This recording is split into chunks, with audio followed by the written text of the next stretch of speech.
Wa ja'alaha kalimatam baqiyatan fi aqibi. Nabi Ibrahim itu nabi yang diberi gelar Allah.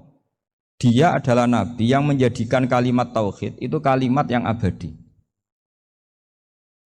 Fi aqibi, di anak turunnya, di semua generasinya, baik anak turun karena gen maupun karena pembinaan, karena pendidikan. Ini penting sekali saya utarakan karena apa? Satu kehidupan itu sebenarnya digerakkan oleh kata-kata, oleh moto kalau orang bahasa modern. Sehingga banyak ulama mengatakan al-ibarat kutun li'ailatil mustami'in, bahwa redaksi atau moto atau pegangan hidup itu penggerak kehidupan. Sehingga sebetulnya manusia itu digerakkan oleh kalimah-kalimah itu, oleh moto-moto itu, oleh prinsip-prinsip hidup itu. Misalnya orang Palestina itu tiap hari ke pasar gitu. Mereka ke laut gitu. Ditanya, kenapa tidak takut tembak Israel? Jawabannya lucu. Kena tembak ya mati, enggak makan ya mati. Enggak kerja ya mati. Ya sudah, sama-sama mati ya mendingan aktivitas normal. Tapi saya tidak menyarankan itu untuk melawan COVID. Ini cerita saja. Kamu jangan provokator itu. Karena ini wilayah sensitif. Jadi banyak orang yang poligami. Kalau ditanya alasannya gitu, istri satu ya cerewet, dua ya cerewet, mendingan 4. Ya banyak ya gitu. Tapi ada yang kebalikan, istri satu cerewet saja hampir jantungan, apalagi 4, tinggal matinya kan gitu. Itu semua yang menggerakkan itu kalimat. Kalimat itu satu pegangan. Banyak orang loh yang nggak ingin jadi rektor tuh banyak loh Pak Bejo. Jangan kira semua dosen ingin jadi rektor. Melihat rektor sibuk rapat mempertahankan reputasi Unisula terus sering pegang kepala. Ngapain repot-repot? Jadi tukang sapu aja dapat gaji, ngopi, rokokan selesai. Bodoh amat jadi rektor, mikir orang banyak. Banyak loh orang yang nggak ingin jadi presiden tuh banyak. Karena ngopi nyaman, nggak ada yang ganggu. Mau tidur sampai jam 9 siang juga nggak ada yang ganggu. Sehingga mereka melihat pegawai negeri itu gak keren, orang kok diatur jam, disiplin. Itu memang cara Allah membagi rahmat. Mau kamu apakan coba? Cara syukurnya dia seperti itu. Bapak saya dulu tuh sering ngajarin saya, diajak jalan-jalan pagi-pagi. Melihat orang ngopi, makan uduk itu bapak seneng. Kok enak jadi wong awam. Ngene esuk-esuk nyemak bocah kesel kabeh kono enak ngopi rokokan. Bapak kadang iri sama orang awam itu iri. Sudah gitu berharap masuk surga kan enak sudah gitu. Tahu-tahu mati, tidak tahu ke surga apa ke neraka ya tidak tahu. Jadi nah, orang dulu itu orang yang bisa mensederhanakan dunia.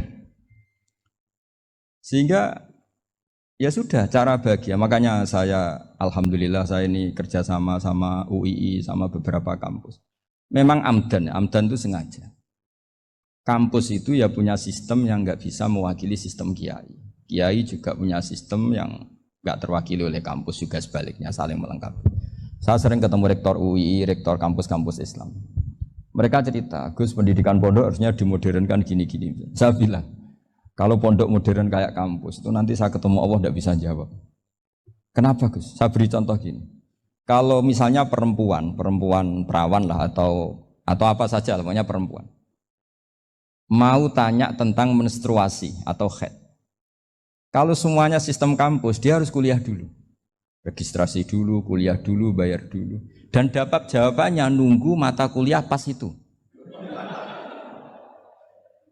Bandingkan kalau sistem pondok, saya tuh sering ke pasar sama anak saya dicegat sama ibu-ibu, Gus, anak saya ngalami gini-gini, keluar darah terus menerus, nggak 6 hari tapi 1 bulan penuh. Itu hukumnya apa Gus ya? Nanti saya mau sowan ke jenengan.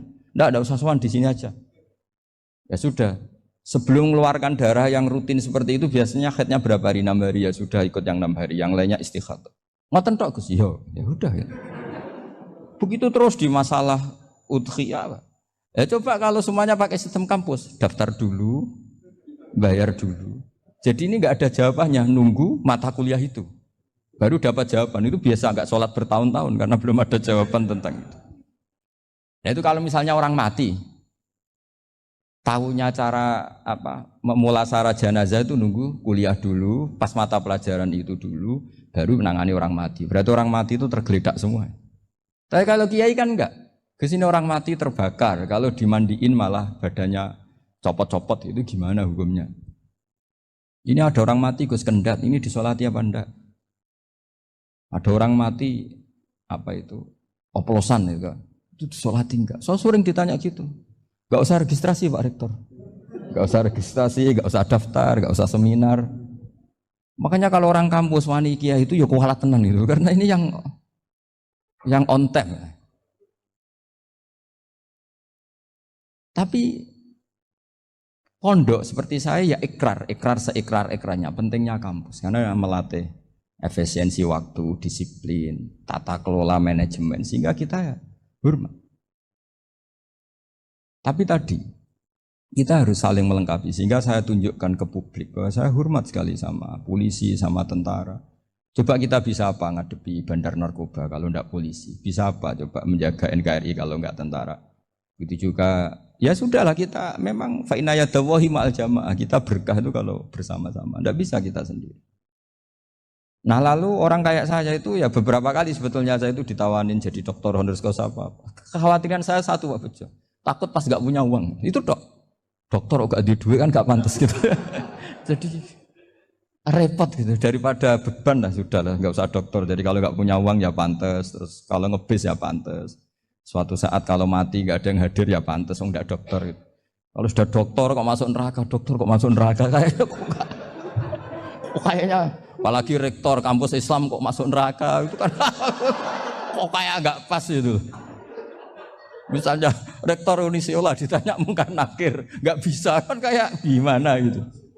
Makanya harus sering ngaji saya supaya nggak malu di depan mungkar nakir. Masa rektor ditanya mungkar nakir nggak bisa. Harus berani bentak ini saya rektor loh Pak mungkar nakir masa. Kalau wali-wali dulu berani. Masyhur di cerita wali-wali ditanya marabbuka manabuka. Saya ini guru tauhid. Kok kamu tanya marabbuka manabuka yang ngotok. Kamu tidak pernah ngaji enak aja tanya. Jadi wali-wali itu ya rileks ngadepi mungkin. Saya yakin rileks wali di Bang Pak Rektor. Saya yakin itu. Karena wali itu lebih dekat Allah. Ini kesalahan yang tidak maksiat. Insya Allah dimaafkan Allah Subhanahu Wa Taala ini karena kesalahan itu ada dua. Ada kesalahan yang maksiat. Ada kesalahan yang tidak maksiat. Saya punya komitmen terhadap agama ini. Baik tadi yang dikatakan Pak Rektor, ada unsur ulama, ada unsur habaib, ada unsur pengusaha, ada unsur birokrat.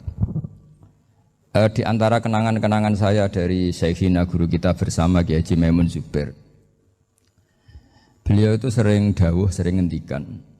Dan itu saya sampaikan juga ketika 7 hari wafatnya Agus Robah, cucu Mbah Maimun, putra Agus Subah. Di antara yang beliau katakan itu adalah sok hak agama itu sing gawe pegawai negeri. Itu berkali-kali beliau ngendikan gitu. Ya saya agak bantah. Lah kalau santri Bah, ya santri karuan mesti gawe agama, tapi sok ben sing gawe pegawai negeri.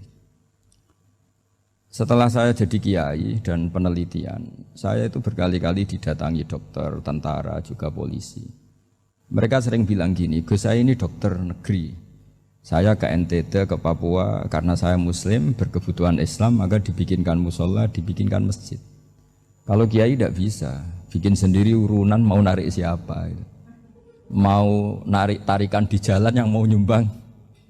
Siapa? Tapi kalau kebutuhan negara karena tugas negara, ya difasilitasi negara dan tidak dianggap misionaris karena negara. Begitu juga di beberapa negara yang non Muslim kayak di Argentina, di Venezuela itu ada masjid, ada kajian Islam ya karena duta besar dan itu aparat negara. Disinilah kearifan para ulama berkoalisi dengan umarok dengan makna yang positif bahwa agama ini harus ditopang umarok, sistem negara. Tentu di situ ada tentara, ada polisi, ada macam-macam. Kita sebagai kiai juga enggak berdaya di depan para bandar narkoba apa-apa kalau enggak ada BNN. Kita mau apa dengan korupsi kalau enggak ada KPK. Sehingga kearifan para guru-guru kita, mulai Mbah Maimun, bapak saya sendiri, NU, Muhammadiyah, semua ormas-ormas Islam itu pasti maulah kerjasama. Karena kita siapa? Kalau enggak kerjasama. Dan di antara pesan Rasulullah SAW adalah yaduwahi ma'al jamaah. Jadi apa ya, kebersamaan itu sudah berkah. Fa inna yadawahi ma'al jamaah. Jadi berkah. Lalu kenapa saya kalau ngaji bawa kitab? Ini agak sebetulnya itu lazim. Lazim itu suatu yang harus. Tapi karena kelamaan mubalek itu tidak pakai kitab, seakan-akan bahwa kitab itu yang aneh. Sebenarnya aneh mereka. Karena begini logika simpelnya ya.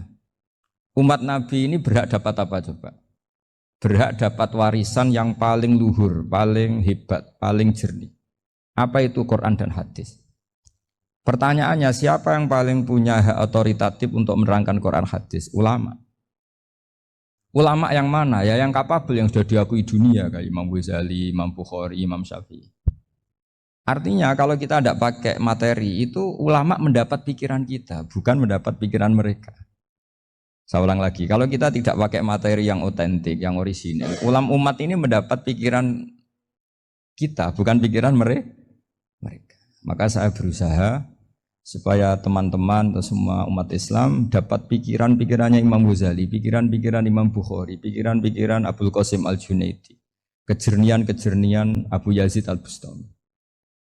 Kejernian itu diantaranya adalah misalnya makalah yang menurut saya itu makalah yang super. Jadi untuk ngadepi krisis karena COVID atau karena apalah.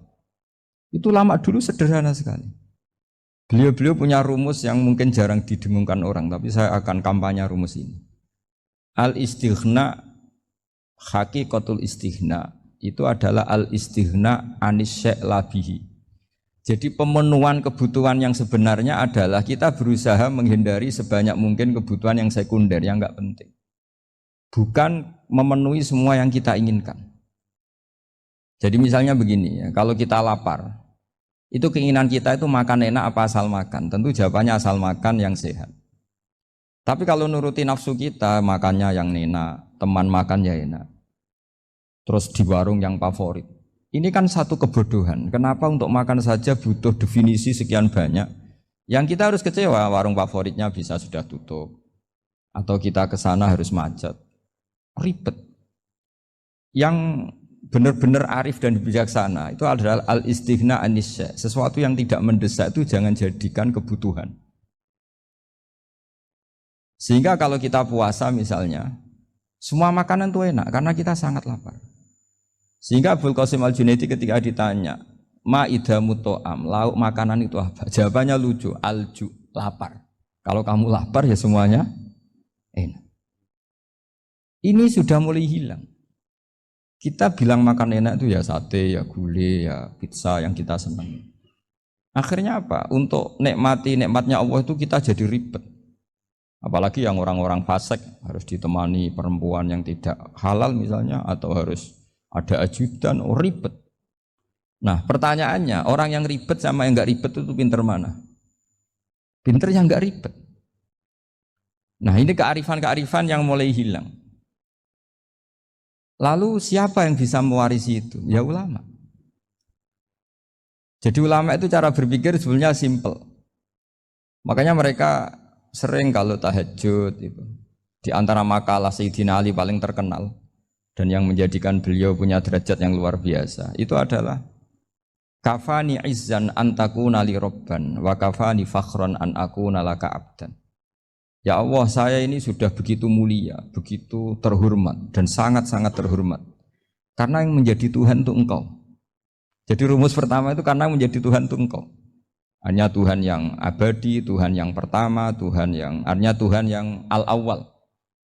Coba ya Allah, kalau saya ini punya Tuhan Fir'aun, punya Tuhan mati jadi tontonan lagi, itu kerennya di mana coba? Andai kan kita punya Tuhan Fir'aun. Atau punya Tuhan yang asal-usulnya manusia, apapun hebatnya manusia itu, kita punya Tuhan manusia itu. Tuhan yang lapar, yang kalau nggak makan mungkin pingsan, mungkin bisa kena COVID, nanti Tuhannya diisolasi. Kayak apa? Makanya ketika Tuhan Allah, Allah menyindir ketuhanan selain Allah itu, Allah hanya menyindir dengan kalimat sederhana, karena yakulanit to'am, yang kamu tuhankan itu masih makan. Hanya kalau nggak makan ya lemes. Jadi lama-lama ada orang gini, alhamdulillah tadi Tuhan mampir ke saya, kelihatannya lapar, setelah tak kasih makan sehat lagi. Susah nggak punya Tuhan yang seperti itu. Beda dengan Tuhan kita. Tuhan yang nggak butuh makan, nggak butuh minum, al-qayyum, zat yang berdiri sendiri tanpa butuh yang lain. Al-awwal, sebelum ada langit bumi sudah ada Tuhan kita yaitu Allah. Bandingkan dengan Tuhan-Tuhan yang dipertuhan yang lain, yang adanya setelah bumi, misalnya Fir'aun dan sebagainya. Sehingga Sayyidina Ali pertama jadi kebanggaan apa? Kafani izzan antakuna li robban. Saya ini keren betul. Karena punya Tuhan yaitu engkau. Tuhan yang lahul asma'ul husna. Tuhan yang semuanya punya kebaikan, punya keabadian, punya keagungan. Terus wa kafani fakhron an akuna laka abdan. Dan saya bangga sekali karena saya menjadi hambamu. Kalau saya jadi hambanya Pak Rektor ribet kan. Sudah tak hormati ternyata nanti tidak rektor. Ya kan ribet kan. Terus pokoknya ribet. Jadi budaknya manusia itu ribet. Makanya ada seorang wali datang ke temannya yang jadi presiden atau jadi raja. Datang ke situ karena tidak punya uang, mau minta uang karena temannya raja. Setelah sampai sana ternyata temannya ini karena orang soleh pas berdoa, ya Allah saya minta ini, minta ini, minta ini. Terus si wali tadi pulang. Kenapa kamu pulang? Ternyata dia sama, masih minta-minta kayak saya. Jadi sederhana deh. Sama-sama minta kamu, minta zat yang kamu mintain katanya. Jadi dulu itu orang itu sebegitu dekat dengan Allah. Sehingga si raja ini terus ketemu wali tadi tanya, kenapa kamu menyepelekan saya padahal sekarang saya raja? Terus ditanya sama wali tadi, karena temannya. Kalau kamu di padang pasir tidak bisa minum dan harus minum 1 gelas, dengan ongkos kamu harus mengasihkan semua kerajaan kamu demi minuman itu. Pilih mana, minuman apa tetap jadi raja? Ya saya milih bisa minum. Saya tidak raja tetap hidup, tapi kalau nggak minum mati. Bagaimana Anda bangga dengan satu kerajaan sing la yusawi kak samain yang tidak sama dengan segelas air. Jadi artinya terus mereka melihat jadi raja itu ya biasa, jadi presiden biasa, jadi rektor biasa. Karena mereka biasa berlogika. Hakikatul izzah itu ya at-taqarrub ila Allah, yang benar-benar terhormat itu ya dekat dengan Allah. Begitu seterusnya mereka bikin paradok-paradok yang aneh, tapi itu menjadi pelajaran.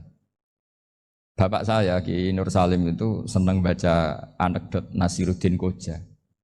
Itu kalau bikin orang-orang aneh, itu dia datang ke satu pesta, pakai baju lusuh, pakai sarung lusuh atau celana lusuh, sama Sohibul Bait yang punya acara dibiarin. Setelah dibiarin dia pulang pakai jas, pakai dasi, pokoknya keren. Dihormatin, pakai alpat, pokoknya dihormatin. Silakan. Pas dia disuruh minum, minumannya itu disokkan saja ke sakunya. Jas kamu harus minum yang banyak, karena kamu yang dihormati, bukan saya. Terus makanannya semuanya diletakkan di saku, ada yang apa? Ayo kamu makan yang banyak. Alpatnya juga gitu, dikasih sate apa? Ayo kamu makan yang banyak. Mereka tidak melihat saya, melihat kamu. Akhirnya orang satu pesta itu istighfar semua, berarti kita ini salah. Terus dia pidato, kenapa kamu ngomong gitu? Tadi saya datang, orangnya sama. Gara-gara beda pakaian, penghormatannya beda. Berarti yang berhak dapat makanan ini jasa ya, bukan saya. Betapa naifnya kita sebagai orang. Ternyata kita masih hormat sesuatu yang seperti itu, yang atribut lah. Jadi orang-orang sufi itu orang yang bisa menertawakan dunia. Akhirnya ya pertama dia dianggap orang gila, masa jas dikasih makan, dikasih minum. Tapi secara fikih dia benar, haram dia makan. Karena pas dia datang dibiarin, setelah pakai jas dikasih makan. Berarti hakikat yang dapat rezeki siapa? Jasnya apa orangnya? Jasnya apa orangnya? Jasnya. Jadi itu orang-orang sufi, kearifan orang-orang dulu itu bisa ngelola hal-hal yang keseharian menjadi luar biasa. Ada seorang wali melihat istrinya makan 1 piring, anaknya makan 1 piring. Ditanya, kalian kenyang? Wah kenyang sekali. Melihat anaknya minum kopi 1 cingkir senang, kalian senang sekali. Wah kalau senang dengan hal-hal yang murah bisa, ngapain harus senang dengan hal-hal yang mewah? Bodoh sekali saya. Sehingga terus mereka bisa qanaah. Qanaah itu ya hidup itu simpel, sederhana. Sehingga kita ini bekti sama orang tua misalnya, itu ya karena ajaran. Suwargamu itu karek wong tuamu. Nak wong tuamu ridho, Allah ridho. Nak ora ridho, Allah ora ridho. Ridho wa fi ridhol walidain wa sakhatu wa sukhtu wa fi sakhatil. Sehingga ketika ada orang tua yang agak brengsek gitu, anak-anak tetap hormat. Punya orang tua yang miskin, yang sudah miskin, tukang tombok nomor, banyak kan di kampung gitu. Ya tetap hormat. Coba kalau dari awal kita ngajari orang tua kamu hormati ya, kalau baik, kalau enggak usah. Bisa geger Indonesia. Tapi barokahnya ajaran-ajaran itu Indonesia tertib karena ada ajaran. Nah ini di sini ini pesantren dan Unisula semua harus berkontribusi membuat ajaran yang benar itu adalah ciri utama Islam. Sehingga Islam ini dimulai dengan ajaran kalimatu haqqin alaiha nahya wa alaiha namut.